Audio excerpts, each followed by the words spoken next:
জালিয়াতি পরিবহন দপ্তরের, দেখে রীতিমতো চোখ কপালে উঠবার জোগাড়। জিপ গাড়িতে নাম্বার প্লেট লাগিয়ে গড় গড়িয়ে ছুটছে পশ্চিমবঙ্গ সরকার লেখা বোলেরো গাড়ি। এমনই চাঞ্চল্যকর ছবি ধরা পড়ল পূর্ব বর্ধমানের জামালপুর বিডিও দপ্তরে। ঘটনার জেরে ইতিমধ্যেই প্রতিবাদে সোচ্চার হয়েছেন বিরোধীরা।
পাঠিয়ে দিই না।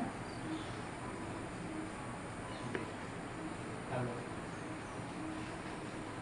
হ্যালো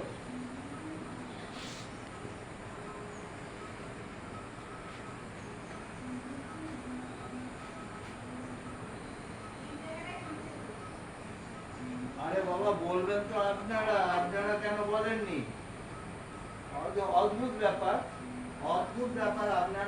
আপনারা দোষ করবেন, আপনারা ভুল করবেন, আর এখন বলবেন। আমার যতদূর জানা এটা বেআইনি কাজ। এইটা পরিবহন দপ্তরকে অবশ্যই দেখতে হবে, যথাযথ ব্যবস্থা নেওয়ার তাদের অবশ্যই দরকার। এটা আপনারা তো সোচ্চার হয়েছেন শুনলাম, হ্যাঁ এই বিষয়টা নিয়ে। হ্যাঁ, কেন উল্টো পাল্টা কাজ করলে বলবো, নাহলে ঠিক কাজ করলে কিছুই বলবো না। স্বয়ং বিডিও অফিসে এই কাজ হচ্ছে, কি বলবেন? বিডিও অফিসের কি কাজ হচ্ছে? বিডিও অফিসে যারা বেআইনি করেছে, এইটা তো অনেক দিন আগে হয়েছে। আগের বিডিও সাহেব নিশ্চয়ই এটা করেছেন। হ্যাঁ, তাহলে তার বক্তব্য নেওয়া উচিত এবং তার কেন করেছেন সেটা জানা উচিত। আপনারা কি পূর্ণাঙ্গ তদন্তের দাবি করছেন? অবশ্যই, এরকম বেআইনি কাজ তো কত হচ্ছে, এগুলো তো তদন্ত হওয়ার দরকার আছে। বেআইনি কাজ হবে কেন? আপনার নাম পরিচয়? আমার নাম ভারতী ঘোষাল। পরিচয়? পরিচয় হচ্ছে আমি ভারতের কমিউনিস্ট পার্টির মার্ক্সবাদী বর্ধমান জেলা কমিটির সদস্য।